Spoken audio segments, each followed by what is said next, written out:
ठीक है, तो अब मैं आपको कुछ एग्जांपल्स दे रहा हूँ, कुछ वेक्टर्स अपन देखते हैं। आप मुझे बताइए कैसे अरेंज करेंगे। हो सके तो आप साथ में ड्रॉ कीजिए और देखिए रिजल्टेंट बना के, और फिर मेरे साथ मैच कीजिए कि आपने सही बनाया या नहीं बनाया। ठीक है, तो दो दो वेक्टर्स मैं आपको दे रहा हूँ। ए वेक्टर इस डायरेक्शन में है, this is A vector, this is B vector. ठीक है, ध्यान क्या रखना है, हेड टू टेल अरेंज करना है। आप किसी का भी हेड किसी का भी टेल ले सकते हो, कोई इससे दिक्कत वाली बात नहीं है। ऐसा नहीं कि ए के हेड पे बी की टेल ही आनी चाहिए, आप बी के हेड पे ए की टेल डाल दो चलेगा, सेम ही आंसर आने वाला है। ठीक है, तो एक इसका बताइए रिजल्टेंट किस डायरेक्शन में आएगा, आप बना के देखिए, फिर मैं आंसर बताऊंगा तो मैच कीजिएगा। ए इस डायरेक्शन में है और बी लेट्स से इस डायरेक्शन में है, ये बताइएगा। अच्छा, ए इस डायरेक्शन में है और बी इस डायरेक्शन में है। ये ट्रायंगल लॉ से करने हैं सारे, ट्रायंगल लॉ यहाँ पे यूज करना है। अरेंजमेंट कैसे करना है, हेड टू टेल। चलिए इन तीन के लिए बना के देखिए कैसा रिजल्ट आता है।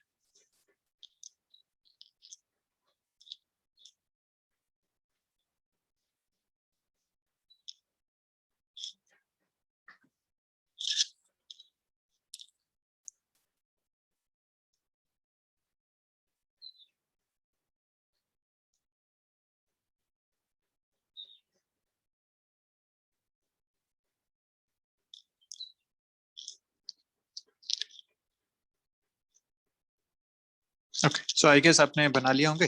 अब इसको देखते हैं जल्दी से। पहला वाला मैं बनाऊं, हेड टू टेल अरेंजमेंट करूं, तो ये ए है और बी को मैं यहीं पे लगा लेता हूँ पीछे। हेड टू टेल अरेंज हो गया, कोई दिक्कत वाली बात नहीं है। और जहां से कहां तक रिजल्टेंट बनाना है, जो टेल है वहां से टेल शुरू करो, जो हेड है वहां पे हेड खत्म करो। ये इसका आगे रिजल्टेंट, तो resultant should be in this direction. Resultant बनाने का तरीका ध्यान रखना, जो खाली खाली है ना, यहाँ पे इसका टेल खाली था, यहाँ पे इसका हेड खाली था, इन दोनों को अपन ने जोड़ दिया। तो जहां टेल था वहां से टेल शुरू करी, जहां हेड था वहां पे हेड खत्म करा। ओके, इस डायरेक्शन में आएगा आर। सिमिलरली इन दोनों को बनाते हैं, तो ये ए है, बी इधर ही आ रहा है, इधर ही इसको जोड़ लेते हैं, दिस इज बी।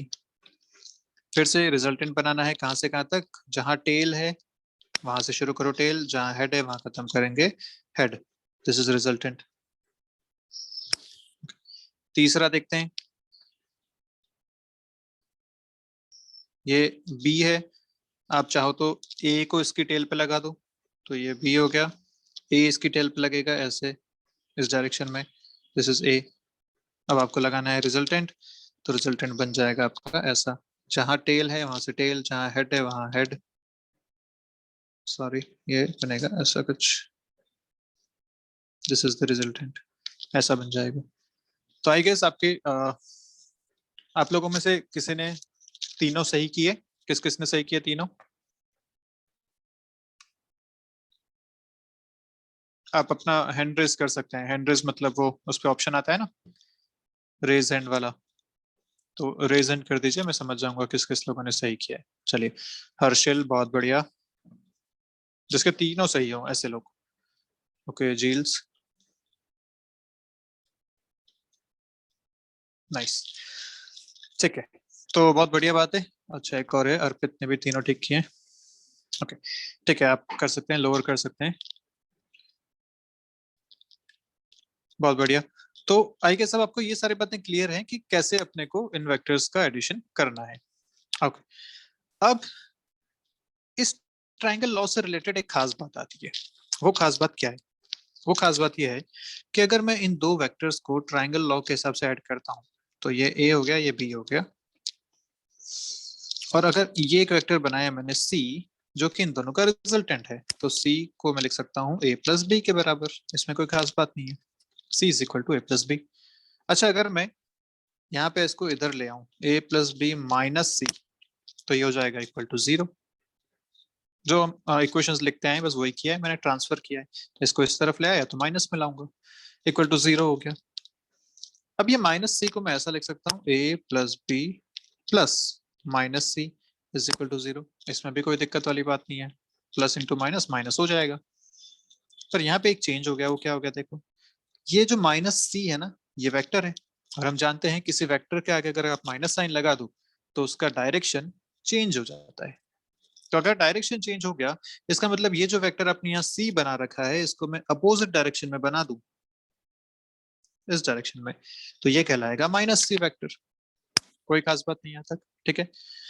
अगर इस माइनस सी को मैं एक नया नाम दे दूं, लेट्स से डी नाम दे देता हूं मैं, इस माइनस सी को मैंने डी वेक्टर नाम दे दिया, ठीक है। तो ये जो माइनस सी यहाँ पे है, इस वेक्टर को नाम दे दिया मैंने डी वेक्टर। तो अब आपके पास डायग्राम कैसा हो गया, ये ए वेक्टर है, ये बी वेक्टर है, और इसी डायरेक्शन में ये डी वेक्टर है। आपके पास एक ऐसा डायग्राम बन गया। ध्यान से देखो, यहाँ पे सारे अरेंजमेंट हेड टू टेल है, सारे arrangement head to tail, head to tail, head to tail, तीनों कॉम्बिनेशन हेड टू टेल में है। और यहाँ पे आपने क्या लिखा है, इन तीनों का सम कितना आया, 0। बहुत इंपॉर्टेंट रिलेशन है ये, कि जब भी आप वेक्टर्स को हेड टू टेल अरेंज करें, जितने भी वेक्टर्स हैं उन सबको हेड टू टेल अरेंज करते चलो, और अगर वो क्लोज, अपने आप को क्लोज कर लेते हैं, पूरा लूप क्लोज कर लें, वो जैसे यहां से शुरू किया था आपने, घूम फिर के आप वापस यहीं आ गए, जब क्लोज लूप बनेगा इसका मतलब उन सारे वेक्टर्स का सम 0 होगा। ये एक बहुत ज्यादा इंपॉर्टेंट रिजल्ट है यहाँ का, इस डिस्कशन का। तो इस बात को आप लिख सकते हैं कि when all the vectors are arranged head to tail and the loop closes, then vector sum of all the vectors is equal to 0. Then मैं पढ़ लेता हूं एक बार जिसको राइटिंग समझ में नहीं आ रही। When all the vectors are arranged head to tail and the loop closes, loop पूरा कंप्लीट हो गया, then vector sum of all the vectors is equal to 0. ये बहुत ज्यादा इंपॉर्टेंट रिलेशन, एक रिजल्ट यहाँ से मिलता है अपने को। तो मैं एक, अगर आपको सामने डायग्राम बनाऊं जिसमें बहुत सारी साइड्स हैं, मतलब बहुत सारे वेक्टर्स इसमें बने हुए हैं, इन सारे वेक्टर्स को मैंने ऐसे अरेंज कर रखा है। कोई भी रैंडम अरेंजमेंट हो सकता है, एनी रैंडम अरेंजमेंट, कुछ भी हो सकता है वो, ऐसा एक अरेंजमेंट यहाँ पे कर रखा है, ठीक है। अब ये बहुत सारे वेक्टर्स अपने को दिख रहे हैं। आप यहाँ से शुरू करो तो 1 2 3 4 5 6 7 8 9 10 11, 12 वेक्टर्स का ये एक पूरा लूप बना है। और हम देख पा रहे हैं कि जब हमने सारे वेक्टर्स को हेड टू टेल अरेंज किया तो ये लूप क्लोज हो गया। 1 से शुरू किया था, 1 पे आके वापस से 12 वाला खत्म हो रहा है। तो इन सारे वेक्टर्स का जो सम होगा ना, that sum will be equal to 0। तो मैं लिख सकता हूँ vector sum of all these vectors, vector sum of all these 12 vectors is equal to 0। आपको डायग्राम इसे कॉपी करने की जरूरत नहीं है, आप अपने हिसाब से कोई भी कितने भी नंबर ऑफ वेक्टर्स बना लो, बस लूप क्लोज कर दो, हेड टू टेल अरेंज करके लूप क्लोज कर लो, तो ये आपका एक एक्सप्रेशन लिख सकते हैं आप, ठीक है। तो इस एक्सप्रेशन को मैं बाद में कई बार यूज करने वाला हूं कि जब वेक्टर्स मिलके जब क्लोज लूप बना लें तो उन सब का सम मिलकर हो जाता है 0। तो ये बात यहाँ तक आपको समझ में आनी चाहिए।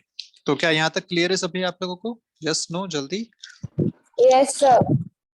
Yes sir. चलिए, यस बहुत ही सर। ओके, बहुत बढ़िया बात है। अब इसी से मिलते जुलते एक टॉपिक पे आते हैं। समेशन आपने पढ़ लिया, सब्ट्रैक्शन कर लेते हैं वेक्टर्स का, और बहुत आसान है, जितना अभी अपन ने किया ना बिल्कुल वैसा ही है। तो subtraction of two vectors, subtraction of two vectors, okay, बड़ी आसान सी बात है। जैसे दो वेक्टर्स आपके पास, वेक्टर ए, वेक्टर बी, आपको चाहिए a minus B. a minus B कितना होगा ये आपको पता करना है, vector a minus vector b। Okay, क्या करें? कुछ नहीं, जो भी हमने किया, a प्लस माइनस b, ये कितना होगा? मैं इसको बोल देता हूँ कि रिजल्टेंट r आएगा इसका, तो मैं r लिख लेता हूँ उसको, ठीक है। This resultant is r। Minus b को मैं एक नया नाम दे देता हूँ, c vector is equal to r vector, जहाँ c वेक्टर क्या है, माइनस b वेक्टर, ऐसा है। तो अपन तो जानते ही हैं भैया कि अगर बी वेक्टर इस डायरेक्शन में है तो माइनस बी वेक्टर इस डायरेक्शन में बनने वाला है। याद है, अगर एक वेक्टर पे नेगेटिव साइन लगा दो तो उसकी डायरेक्शन अपोजिट हो जाती है। तो भैया माइनस बी वेक्टर बन जाएगा आपका यहाँ पे, this is minus B vector. Okay, and this minus B vector is nothing but C vector. तो अब आपको करना क्या है, आपको a प्लस सी करना है, और a प्लस सी तो आपने अभी किया है, अभी इतने सारे अपने वेक्टर समेशन किए। तो एक वेक्टर है यहाँ पे, सी वेक्टर आपका ये है यहाँ पे, मैंने इसको अरेंज कर दिया ऐसा टेल टू टेल पैरेललोग्राम बनाने के लिए। देखो टेल टू टेल अरेंज किया है, ठीक है। ये वेक्टर था, इसको यहाँ बना दिया, और ए वेक्टर था ऐसा ही, ये यहाँ पे टेल टू टेल अरेंजमेंट किया है। हम जानते हैं इनका रिजल्टेंट आएगा कुछ ऐसा, डायगोनल, याद है, रिजल्टेंट आता है diagonal. So this is the resultant R. बस बढ़िया बात हो गई है। तो अब यहाँ पे एक बात देखते हैं, ध्यान से देखना, कि अगर ए और बी के बीच का एंगल, देखो अगर मैं ए को यहाँ बना लेता हूँ, यहाँ एक साइड में मैं डायग्राम बनाता हूँ अलग से,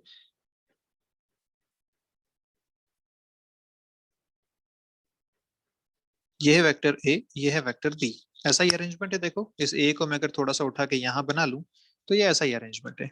और जो नीचे की तरफ बना रखा है, this vector is minus B, जिसको मैं सी कह रहा हूँ अभी, ये है वेक्टर सी। इसमें कोई दिक्कत नहीं होनी चाहिए। अगर ए और बी के बीच का एंगल थीटा है तो ये एंगल कितना हो जाएगा, पाई माइनस थीटा, 180 माइनस थीटा।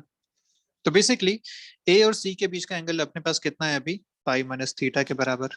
हम रिजल्टेंट का फॉर्मूला जानते हैं, क्या फॉर्मूला था, R is equal to root over A square plus C square plus 2ac cos of angle between them which is pi minus theta. Formula याद आ रहा है, एक बार जल्दी से बता देता हूँ कौन सा फॉर्मूला अपन ने यूज किया है। ये वाला फॉर्मूला याद आया, R is equal to root over A square plus B square plus 2ab cos theta. तो यहाँ पे अभी जो अपन क्वेश्चन कर रहे हैं इसमें एक वेक्टर ए है, दूसरा वेक्टर सी है, तो बी की जगह सी डाल दिया, यहाँ पे सी डाल दिया, और एंगल थीटा की जगह पाई माइनस थीटा है, तो मैंने एंगल पाई माइनस थीटा ले लिया, ठीक है। तो ये अपन ने यहाँ पे लिखा, यहाँ पे, ठीक है, a square plus C square plus 2ac cos of pi minus theta, ये मैंने लिख लिया। थोड़ा सा सॉल्व करते हैं इसको, तो root over A square plus C square plus 2ac cos of, अच्छा इसको थोड़ा सा कर लेते हैं, मैंने कल आपको ट्रिग्नोमेट्री में बताया था, परसों या कल या परसों बताया था ट्रिग्नोमेट्री में, याद करो, पाई माइनस थीटा, CAST, है ना।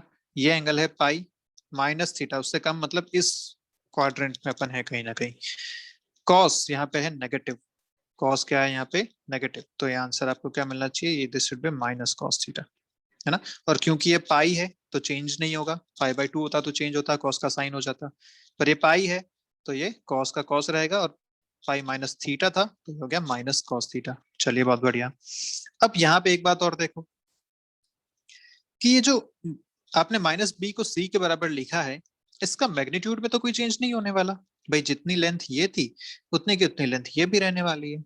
मतलब अगर मैं मैग्नीट्यूड की बात करूं तो मैग्नीट्यूड ऑफ बी या मैग्नीट्यूड ऑफ माइनस बी या मैग्नीट्यूड ऑफ सी, ये सब बराबर ही होने वाले हैं, सब बराबर चीजें हैं ये, तो मैं उसको लिखता हूँ बी के बराबर।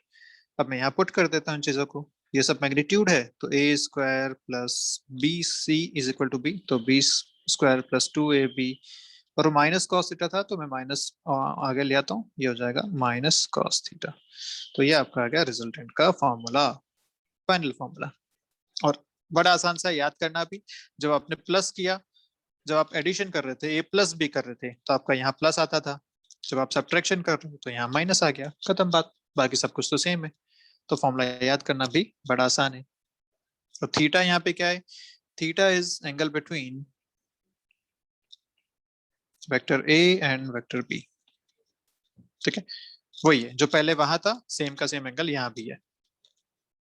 तो ये आपका आ गया रिजल्टेंट। तो अब मेरे हिसाब से सारी चीजें आपको यहाँ तक क्लियर है, यस और नो एक बार जल्दी से बता देंगे, क्या सब्ट्रैक्शन वाली बात यस क्लियर है। Sir, yes sir. किसी को किसी भी प्रकार का कोई डाउट, ये सी से बी कैसे आ गया यहाँ पे, हमने सी को बी में क्यों लिख लिया, किसी को ये डाउट है,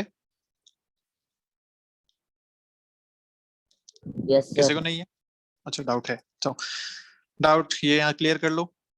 क्या बोला था मैंने, कि अगर एक वेक्टर को मैं अपोजिट करता हूं, जैसे बी यहाँ था, मैंने -b इसको लिखा, तो अपोजिट करने पे मैग्नीट्यूड में चेंज नहीं होता, जो इसका मैग्नीट्यूड था वही का वही इसका मैग्नीट्यूड रहने वाला है, तो जो मैग्नीट्यूड b का है वही का वही c का भी रहने वाला है। बस यही बात यहाँ पे थी। तो मैंने जो c के मैग्नीट्यूड लिख रहे थे उसको b लिख दिया, क्योंकि अपना बेसिक शुरू तो आपने a और b से ही किया था ना, c तो आपने माना था बीच में, तो a और b से किया था, इसलिए फाइनल फॉर्मूला भी मैंने a और b में ही ले आया मैं। ऐसा अपन ने इसमें किया। चलिए, तो ये एडिशन सब्ट्रैक्शन वाली बात यहाँ खत्म होती है। अब इस पे बेस्ड अपन क्वेश्चन करते हैं। ओके, तो पहला क्वेश्चन बड़ा आसान सा क्वेश्चन आपके सामने है। बोला गया कि दो वेक्टर्स हैं आपके पास, एक वेक्टर दे रखा है ए वेक्टर, इसको मैं बोल देता हूँ 3i कैप, और दूसरा वेक्टर दे रखा है बी वेक्टर 4j कैप। ठीक है, आई कैप जे कैप की बात मेरे को क्लियर है। क्या था, एक्स एक्सिस की तरफ आई कैप लिखते थे, वाई एक्सिस की तरफ जे कैप लिखते थे। तो दो वेक्टर इन दो डायरेक्शन में बता रखे हैं। आपको पूछा गया बताइए resultant of A plus B कितना होगा, resultant of A minus B कितना होगा। ठीक है, ये फर्स्ट क्वेश्चन है, ये सेकंड क्वेश्चन है। ये दो क्वेश्चन आपके पास हैं, आप मुझे बताएंगे ड्रॉ करके, ग्राफिकल हमें यहाँ पे चाहिए। तो मैं इसको एक काम करता हूँ, ये आई जे हटा ही देता हूँ, इसको लिख लेता हूँ this is towards east, this is towards north, इसको मैं ऐसा ही कर लेता हूँ। ठीक है, okay, towards east and towards north, तो ये हो गया ईस्ट, ये हो गया आपका नॉर्थ। ओके, तो आपको क्या क्या चीजें बतानी है, आर वेक्टर बताना है। आर वेक्टर का मतलब होता है आर का मैग्नीट्यूड भी बताना है, प्लस इसका डायरेक्शन भी बताना है। डायरेक्शन कैसे बताओगे, तो आप एंगल से बताओगे, थीटा विद ईस्ट, ये आपको मुझे बताना है कि जो रिजल्टेंट है वो ईस्ट के साथ कितना एंगल बना रहा है। ठीक है, ये आपको मुझे बताना है दोनों ही क्वेश्चंस में। तो आई गेस फॉर्मूला आपके पास लिखा हुआ है, जिन लोगों ने फॉर्मूला नहीं लिखा मैं उनके लिए लिख लेता हूँ। R is equal to root over A square plus B square plus 2ab cos theta, this is addition वाला फॉर्मूला। सब्ट्रैक्शन वाले फॉर्मूला में R is equal to root over A square plus B square minus 2ab cos theta, ये आपके दोनों formulas हैं।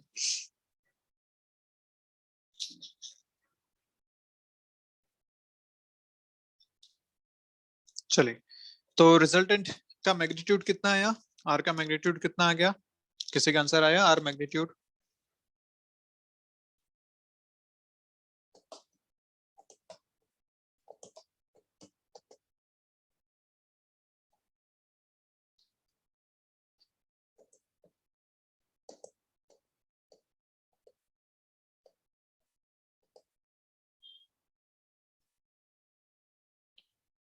Theta कितना लोगे, what is theta? Theta तो यहाँ दिया नहीं क्वेश्चन में, थीटा कितना लें?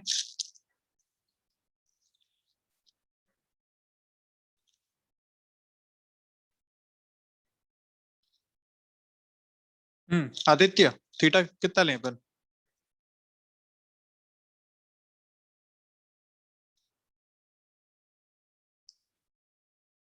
बोलो बोलो जल्दी, ए और बी के बीच का एंगल कितना लेना चाहिए?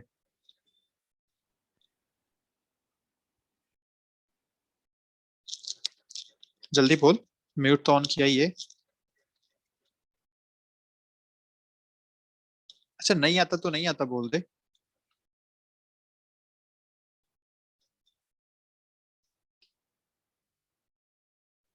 ओके, महक,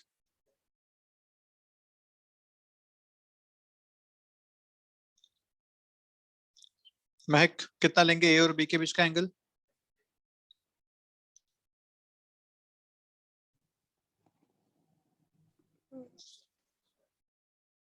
कितना?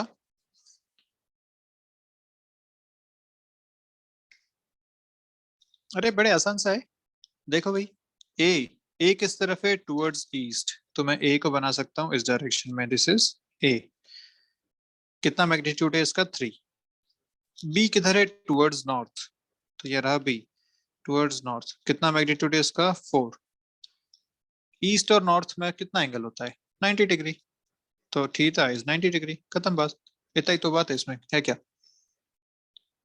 तो दो वेक्टर्स पता चल गए, दोनों के मैग्नीट्यूड पता है, दोनों के बीच का एंगल पता है।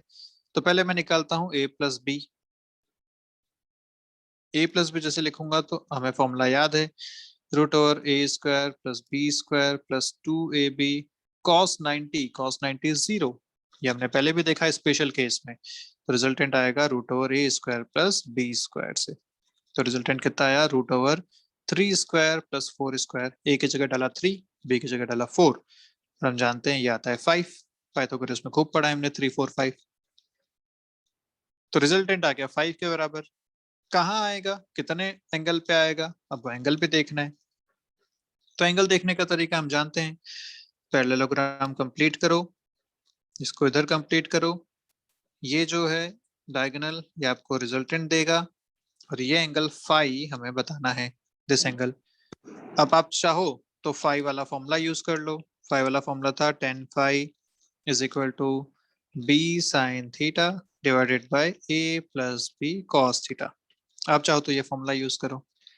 इसमें क्या होगा देखो, आप जैसे थीटा को 90 डालोगे तो थीटा 90 cos 90 होता है 0, ये टर्म गायब हो गई। साइन 90 होता है 1, ये भी गायब हो गया, बचा b बाई a। और वो तो मैं इस ट्राइंगल से देख के भी बता पाता हूँ कि अगर ये ट्राइंगल में लूं, इस ट्राइंगल में this is b, this is a, this is phi, तो tan फाई तो b बाई a लिख ही सकते हैं, तो सीधा सीधा वैसे भी मिल सकता है। तो yes, tan phi can be written as b by a, क्योंकि थीटा 90 डिग्री है इस वजह से। तो यहां से आपके पास आ गया phi is equal to tan inverse b by a, b is 4, this is 3, और ये होता है 53 डिग्रीज। याद कर लेना, ये एंगल याद रखने पड़ेंगे, 53 और 37, ये दो ऐसी वैल्यूज हैं जो आपको ध्यान रखनी है। तो 10 53 is 4/3। Okay, so 53 degree angle आ गया, और आपने ईस्ट के साथ ही बता रखा है, तो बिल्कुल ठीक बात है, कोई दिक्कत नहीं है। तो आप इसका आंसर लिखेंगे फर्स्ट का, इसका आंसर आप लिखेंगे 5, तो इसका मैग्नीट्यूड आ गया at 53 degree towards north from east. ये इसका पूरा एक्सप्लेनेशन होता है आंसर लिखने का, towards north from east. Towards north क्यों, पहले तो फ्रॉम ईस्ट, ईस्ट से आपने इसको मेजर किया एंगल को, टुवर्ड्स नॉर्थ इस तरफ आप चले, कितना एंगल चले 53 डिग्री चले, तो आपको ये रिजल्टेंट मिल गया। तो इसको इस तरीके से आप पूरा लिखेंगे। ऐसे एक सेकंड बताऊं, अगर मैं a माइनस बी, तो यहाँ ध्यान से देखो फॉर्मूला में चेंज था ये माइनस ए बी, ठीक है, और क्योंकि थीटा 90 है तो ये टर्म फिर से 0 हो जाएगी, तो आंसर फिर से सेम आएगा ए स्क्वायर प्लस बी स्क्वायर, पर इस बार आएगा डायरेक्शन में चेंज। देखो कैसे, ए है ये जिसको आपने बोल रखा है 3, ठीक है, मुझे चाहिए minus B, this is minus B which is 4। इन दोनों का जब आप करेंगे सम, तो रिजल्टेंट आपको मिलेगा नीचे यहाँ की तरफ इस डायरेक्शन में, दिस इज द रिजल्टेंट, और ये एंगल होगा इस बार 5। तो इस बार जो रिजल्टेंट आएगा उसका मैग्नीट्यूड तो अभी भी 5 आएगा, क्योंकि अभी भी वो रूट ओवर ए स्क्वायर प्लस बी स्क्वायर से लिखा है आपने, which is root over 3 square plus 4 square, क्योंकि थीटा 90 है तो कॉस थीटा वाली टर्म 0 हो गई, तो ये तो 5 आया। बट इस बार एंगल जो आया है ना, वो एंगल देखो tan फाई अगेन 4/3 लिख सकते हो। फिर से आप ये वाला ट्राइंगल देख लो, इस ट्राइंगल में this is 5, this is 4, this is 3, tan theta 4/3 वो यहाँ लिखा हुआ है, तो tan फाई इज 4/3 या phi is equal to 53 degrees. फिर से, लेकिन इस बार डायरेक्शन क्या है, ईस्ट से साउथ की तरफ आप चल रहे हैं, तो डायरेक्शन इस बार लिखेंगे आप at an angle 53 degree towards south from east. ये आपका पूरा आंसर बनेगा। सो आई गेस यहाँ तक आपको क्लियर है, यस और नो एक बार जल्दी से बता देंगे ये दोनों questions. Yes, sir. Yes, sir. चलिए, दो ही लोगों को क्लियर हुआ, बाकी लोग? Yes, sir. Yes, sir. Yes, sir. ठीक है, ठीक है जी। तो अच्छी बात हो गई, यहाँ तक आपको सारी बातें क्लियर हो चुकी हैं।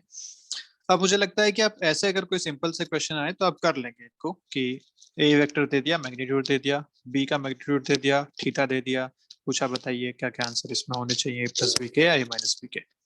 ओके, अब एक क्वेश्चन अपन करते हैं, अच्छा क्वेश्चन है। क्वेश्चन आपसे कह रहा है, क्वेश्चन लिखेंगे आप लोग पहले, या चलो मैं ही लिख लेता हूँ। If there are two vectors, if there are two vectors A and B such that magnitude of A plus B is equal to magnitude of A minus B, then find the angle between A and B। ये आपका question है कि दो vector A और B ऐसे हैं such that A plus B का magnitude और A माइनस B का मैग्नीट्यूड ये दोनों इक्वल हैं।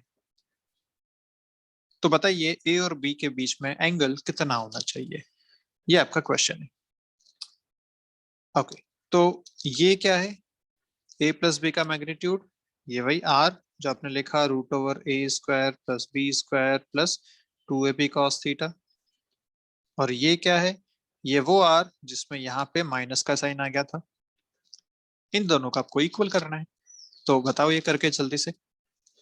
इन दोनों एक्सप्रेशंस को इक्वल करो, सॉल्व करके मुझे बताओ क्या आंसर आ रहा है।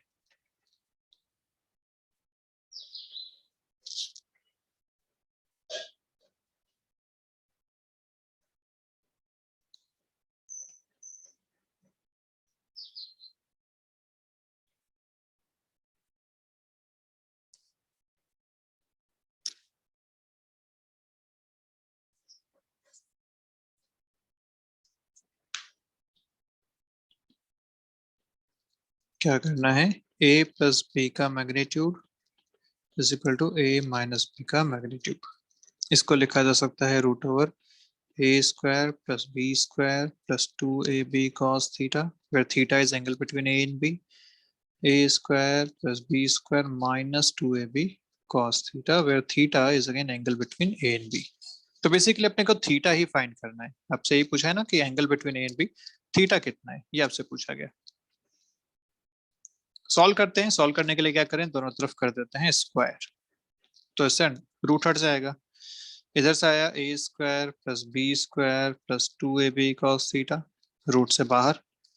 इधर से आया a square plus B square minus 2ab cos theta. Okay, अब ध्यान से देखो तो इधर भी ए स्क्वायर, इधर भी ए स्क्वायर, इधर भी बी स्क्वायर, इधर भी बी स्क्वायर, कैंसिल हो गई चीजें। बचा क्या आपके पास, इधर बचा प्लस 2ab cos थीटा, इधर बचा माइनस 2ab cos थीटा। अगर इसको मैं उठा के यहाँ ले आऊं तो ये भी हो जाएगा यहाँ पे ऐड, ठीक है। तो बेसिकली इधर हो जाएगा 4ab cos थीटा, कैसे आया ये, इक्वल टू 0। ये 2ab ऑलरेडी इधर था और ये माइनस 2ab इधर आके इसमें ऐड हो जाएगा, तो 2 and 2 मिलके हो गए 4ab cos थीटा, इधर बच गया 0। ओके, अब a 0 हो नहीं सकता क्योंकि वो वेक्टर का मैग्नीट्यूड है और वेक्टर दे रखा है तो 0 नहीं है। b is also not equal to 0, 4 तो 0 हो नहीं सकता। तो बचा क्या, cos थीटा। cos थीटा 0 हो सकता है, और cos थीटा 0 कब होता है हम सब जानते हैं, cos theta is 0 at theta equal to 90 degree. तो ये आपका आंसर आ गया कि अगर a और b 90 डिग्रीज पे हैं, if a and b are at 90 degrees, तो चाहे आप a प्लस बी करो चाहे आप a माइनस बी करो, इन दोनों का मैग्नीट्यूड सेम आने वाला है। और ये अभी हमने क्वेश्चन में देखा था, देखो ध्यान से।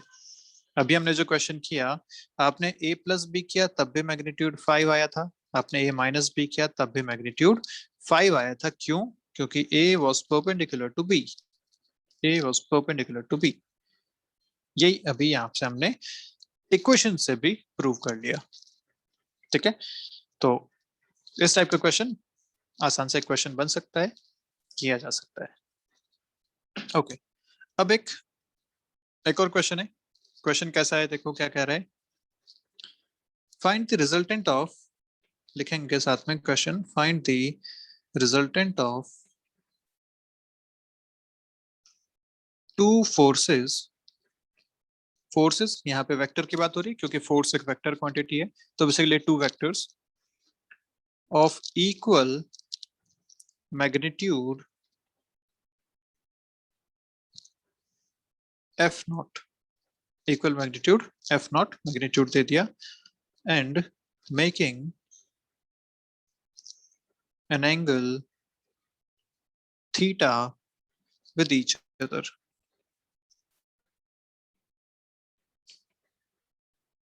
ठीक है, दो वेक्टर्स हैं, मैग्नीट्यूड दोनों का सेम है, एफ नॉट, दोनों के बीच का एंगल थीटा है, इनका रिजल्टेंट आपको पता करना है। तो आप शुरू हो जाओ करना, a प्लस बी करना है बेसिकली, a भी एफ नॉट है, b भी एफ नॉट है और एंगल थीटा है। मैं आपको ऑप्शन दे देता हूँ, आप मुझे ऑप्शन में से करेक्ट बताना। आप सॉल्व करना शुरू करो। cos theta by 2, option B 2f naught cos theta by 2, option C f naught root over 2 1 minus cos theta, option D f naught by 2 root over 1 plus cos theta. ऐसे चार option आपके पास है।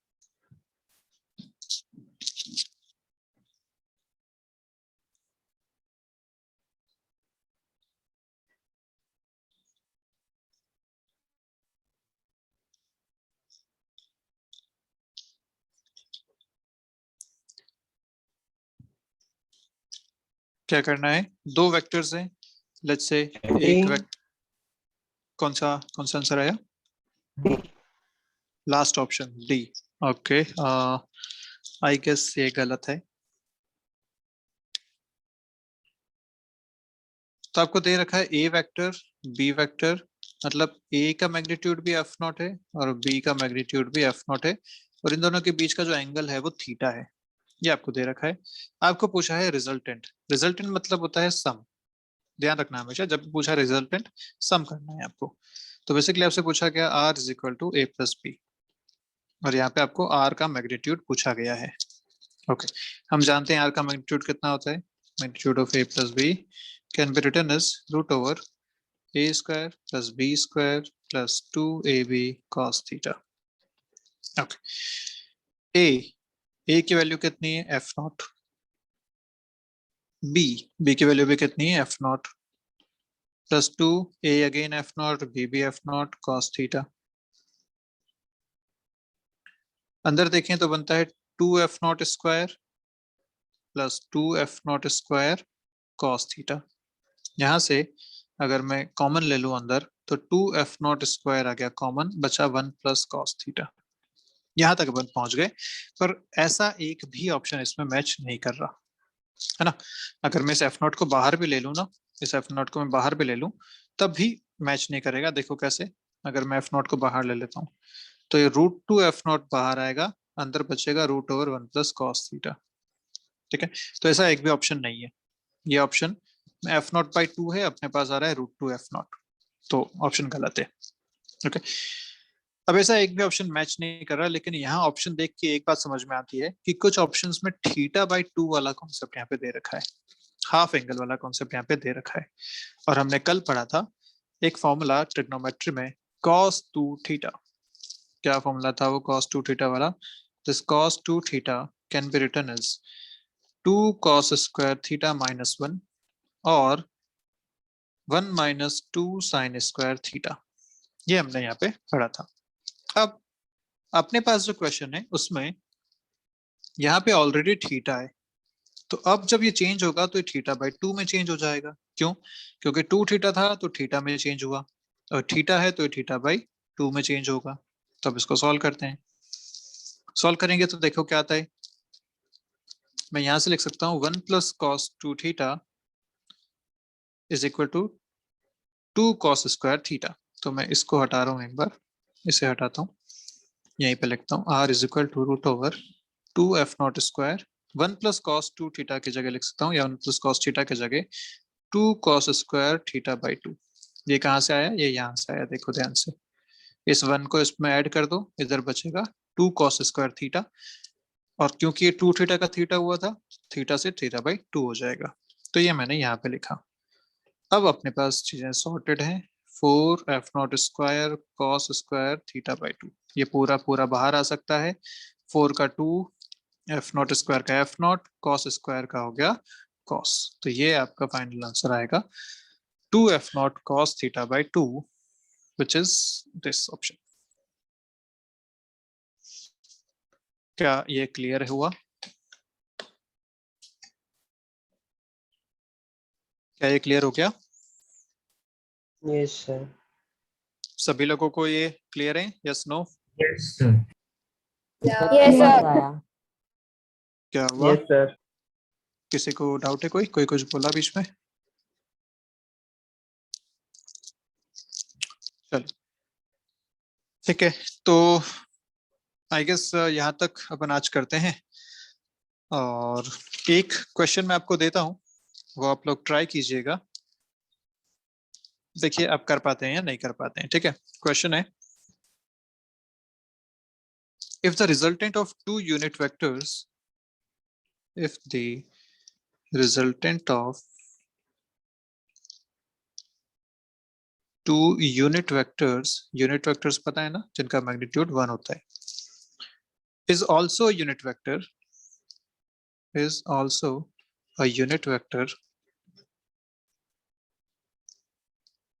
then find out the magnitude of their difference. Then find out the magnitude of their difference. तो question ऐसा है कि एक vector है ए कैप, यूनिट वेक्टर है, और हम जानते हैं इनका मैग्नीट्यूड कितना होता है 1। एक वेक्टर है बी कैप, इसका वेक्टर भी है 1। बोला है कि इनका रिजल्टेंट जो है वो भी एक यूनिट वेक्टर है, मतलब ए प्लस बी अगर आप देखते हो तो वो बनता है सी कैप, जहां C cap is also unit vector. ये स्टेटमेंट दे रखा है। आपसे पूछा गया find out the magnitude of their difference. A cap minus B cap का आपको मैग्नीट्यूड पता करना है, ये आपका क्वेश्चन है। ए कैप माइनस बी कैप का मैग्नीट्यूड पता करना है, दिस इज योर क्वेश्चन। ठीक है, तो वही तरीका है, रिजल्टेंट वाले फॉर्मूला यूज करने हैं, बस ए और बी की जगह इस बार 1 1 पुट कर देना, क्योंकि मैग्नीट्यूड इस बार 1 1 है। तो ये जो फर्स्ट कंडीशन दी है, इससे आपको एंगल मिल जाएगा, सी का मैग्नीट्यूड भी 1 है, मतलब रिजल्टेंट भी 1 है, और उसको आप एंगल को यूज करके आप ए माइनस बी निकाल लेना। ट्राई करना, होता है तो ठीक है, नहीं तो कल अपन या नेक्स्ट क्लास जब भी है अपन इसको फिर से कोशिश करेंगे। चलिए, तो आई के सब समय भी खत्म होने ही वाला है, मिलते हैं नेक्स्ट क्लास में, तब तक के लिए बाय बाय आप सभी लोगों को, पढ़ते रहिए। Thank you sir. Bye. Thank you, sir. Okay.